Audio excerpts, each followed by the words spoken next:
welcome to UFC 299. Are you excited? Oh my god, I'm so excited. UFC is finally here. Dustin Poirier and whoever, I don't care. Marlon Vera, I don't care. Sean O Malley, I don't care. I'm waiting for the biggest fight of the year. Michael Venom Page versus Kevin Holland. That's going to be the biggest fight because this is MVP's biggest debut into the UFC. He's pumped, he's excited, he's been waiting for maybe 10 years to come to the UFC, and this is his chance. Now, I'm so excited, I can't even tell you, man. Dana White is not headlining Michael Venom Page at this event. It's Sean O'Malley. Who cares about him? Anyway, so Michael Venom Page could be a game changer for the UFC. The reason is because UFC is kind of boring these days. I mean, where are all the fighters at? John Jones isn't fighting. We don't have Francis Ngannou anymore. We Conor McGregor, we haven't seen him in what, a year, 2 years, and he might not fight. He might have one fight, but then how do we know how he is? There's no excitement. There's no Khabib. You know, Volkanovski is not doing any good. Who else do we have that's exciting? I don't know anybody that's exciting. We've kind of lost touch. But MVP is going to bring it back. Fresh blood, fresh meat, right here at the UFC to jumpstart it, to rejuvenate, and start the UFC like it was before. I believe MVP will be the champ in 2 years. That's how much I have faith in MVP. I believe MVP, Michael Venom Page, is going to be the new face of UFC. That's how much I trust. This is how much Dana White needs this fresh blood. He doesn't even know yet. He doesn't even know how good he is, what he's going to do to UFC. But MVP is going to be the game changer for UFC. Win or lose, it doesn't matter. People are going to pay to see the excitement. Just like they paid for John Jones, just like they paid for Conor McGregor. It doesn't matter, win or lose. People are gonna come and see MVP fight. That's what I'm looking for. So Dana White, get ready to see the best fight of your life coming up in the UFC. People are gonna go crazy. You don't even know. Anyway, let's start with the picks. I'm gonna give you my predictions for UFC 299, and here it goes. Okay, first, Sean O'Malley versus Marlon Vera. Now, see, Vera has already defeated Malley. He brings more power, more strength, better grappling experience, and more wins to the table. Sean O'Malley, I think he's gotten lucky. Lucky to be the champ and lucky to get the fame in a short time. And I think fame has gotten to his red color in his hair, and he's trying to get these chest tattoos looking like Conor McGregor. We don't care about that. I don't think he's going anywhere. I think Brandon with the most experience will come and win. So I pick him. So if Sean can overcome Vera, more power to him. But I put my money on Vera. All right, on to the next fight. Dustin Poirier versus Benoit Saint Denis.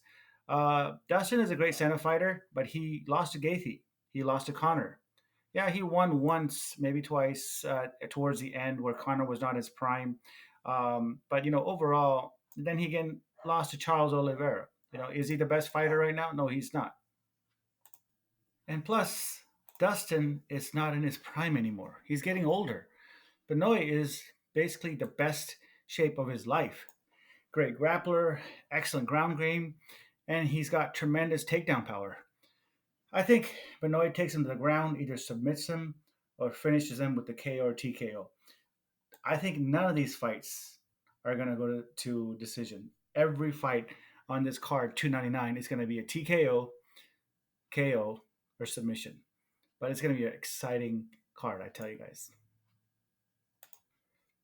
Yeah, and you won't see, any Floyd Mayweathers running around the ring like a chicken. No, none of that's going to happen. Nobody's scared in this round, in any of these cards. No Usman, no Colby Covington grappling and just holding people to the cage just to get win on points so they can win a decision. It's not going to happen. Every fighter on this card is ready to fight hard and get a win and not let it go to decision. And that's what I'm excited about. I think, first of all, I want to say I wish every fighter to be healthy and safe as a first priority. There are some great submissions. Let's see some of those, some TKOs. But let's not see a steal on decision like Francis Ngannou and Fury. We all know who won that fight. You know, Francis Ngannou won that fight. Everybody knows that. That's why nobody watches boxing, and that's why everybody's here to watch UFC 299 because this is the real thing. There's no decision. It's going to be all TKO submissions and knockouts. It's going to be exciting. It's going to be super exciting right now. But again, coming back to the main fight of the night, which should have been the main card right now, is basically Michael Venom Page versus Kevin Holland. Now, Kevin, I don't want to give him any credit because I never liked him from the beginning. The first fight I saw from him, he was just talking to his fighter while in the ring, and then he loses, and then now, he's kind of starting to shut the fuck up and starting to fight again and pay attention to his fighting style, which is what he needs to be doing. Stop talking in the ring. Don't be talking to fighters. Don't be talking to Dana White. Hey, Dana White, look at me. No, no, none of that. I think he's done. His ego, sometimes people get that in their head, but we got to get that out of the way. Did you see comes out ragdoll him, slamming across the canvas like he just felt merciless, and he just lost and he couldn't do anything. He was just a ragdoll, just basically a doll, man. I mean, this is how it'll be with MVP. He's a mismatch, and Dana knows that, and he recognized that. That's why he's giving MVP a free bone to chew on, a walk in the park, an easy win to show off his talent in his UFC debut here at 299. So my money is on Michael Venom Page again, the future of UFC. We could talk about the next fight, Gilbert Burns versus Jack Maddalena. Gilbert Burns, just like some of the old fighters, are just kind of burned out. They're past their prime. Gilbert's a great guy, great family man. He's got a lot of heart. I wish him all the best luck in the sport. Man, I've seen him fight. Even though he's a mismatch for a lot of these fighters, he gives it his all. He's a Rocky. But the problem is he doesn't win. He doesn't even come to a draw decision. He's just not as good. And then he's got his great moments, but he's just a lower level fighter compared to some of these elite fighters that are fighting right now. This is a dog eat dog sport, and Gilbert's age, I think, is starting to show. You saw him how he got beaten to Bilal Muhammad, Khamzat, Usman. He won against Masvidal, but Masvidal even pronounced that he was retiring before the fight even started. So, who cares about that fight, right? I mean, both fighters were winded. They weren't striking. It was just not a fair fight, and it was just ugly to watch. That wasn't Masvidal. But I tell you what, if Gilbert fought Masvidal in his prime, what would happen in that fight. There was no way Masvidal would lose that fight over Gilbert, right? So it'd be a KO or TKO, and it'd be over, just like Masvidal had the fastest knockout in UFC history. But anyway, he didn't fight that guy. He fought the retired Masvidal. Anyway, I think it's time for fresh new blood to step on stage and start his legacy. And unfortunately, Gilbert is a stepping stone for Jack Maddalena. So basically, what we need to do is we just need to see his power. We already know he's got great ground and pound abilities. We already know he's going to take Gilbert on the mat and submit or take him. That's my prediction. So we already know this stuff. I mean, this is just easy money. It's just a matter of what round is it going to be. And no, it's not going to be decision. It's going to be TKO or KO. That's my prediction. All right. The next fight over, Peter Yan or Song Yang. This is pretty even, I would say. Both fighters are great. They're both proving their skills, and it could go either way. I think Song will come out and take this one as he's got more stamina to get it done. But I think it'll be a pretty even fight, in my opinion. It could go either way. So it'd be great to watch. It's going to be bloody. It's going to be awesome. Can't wait. So I don't know who's going to win, but I kind of take Song right now. Now, another one that I'm looking at is Curtis Blayes versus Jailton Almeida, right? The Curtis Blayes, he reminds me of a football player, right? He's got his signature takedown, when he charges his opponent like a bull, charging an innocent bystander, and running the bulls where no one can withstand his charge. That's what he reminds me of. He's like a freight train. I like Curtis Blayes. I like watching him, and he's got some great wins. But to be honest with you, Jailton Almeida is no bystander. He knows how to dodge. He knows how to avoid the takedown.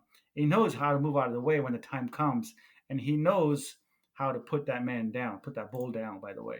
And if he doesn't move, I think he can withstand that charge And that's how strong I think Alameda is. I think he can outmaneuver, outpower, and even manhandle Blades. That's a big statement, but I would say that I think that's my prediction. This is the guy who's coming off of victory over Derek Lewis. He submits Rosenstruck, and now he just TKO'd over Shamil. So he even submitted a Dagestani wrestler, Nasruddin, in his own game of grappling, right? So we haven't seen a fighter like this since I think Tom Aspinall, who basically is not only a heavyweight but also quick on his feet, and I think that will be a great matchup for Dana to make after Alameda wins this fight. That will be the fight to make. Even though these guys are 250 pounds, Alameda moves like he's 170, 180. He submits like he's 160, like Khabib. He grapples like John Jones. And he's not at the level of John Jones by any means. But I mean, I'm not saying that, but I think he's basically the next up and coming thing close to him. And I think when Blades, he's clearly got with Blades, I think Almeida will clearly get the W, just like the video game of Mike Tyson's Punch Out. As long as he can avoid the ball bull's charge, he got the win. That's my prediction. And mark my words, don't call me Aunt Cleo, the psychic, but you could call me VJ, the psych professor, if you want. But this is the future I see, okay, in my crystal ball. I'm calling it. Today is March 5th at 3:19 p.m. I'm saying Alameda will take Blades down. It'll be a knockout or TKO or a submission, no decision. And I think here's how it's going to go. Okay, let me get my crystal ball. Okay. First of all, Blades is going to charge him. He's going to take the charge, turn around, and then he's going to sit on top of him, striking. Alameda is going to do karate chops on his forehead until Blades uses his merciless elbows to block him, but to no avail. And then Blades will be hurt, and he can't block him anymore. And Alameda will come in around his neck, choke him like a snake, and submit him to victory. And I think Dana White, if that happens, you better make that next fight, Aspinall versus Alameda, happen. I think that's what's going to happen. Well, I just want to say these are my predictions. Well, thank you for listening. I hope every fighter at UFC 299 is safe and healthy, and they get back to their family with their health, because they put it all on the line. Unlike you, me, on all the spectators who enjoy the sport, we're just here watching. We have nothing to risk, but they risk it all: their health, their family, their money, everything on the line. So more power to them, and I hope them, safety and also their health first and foremost, right?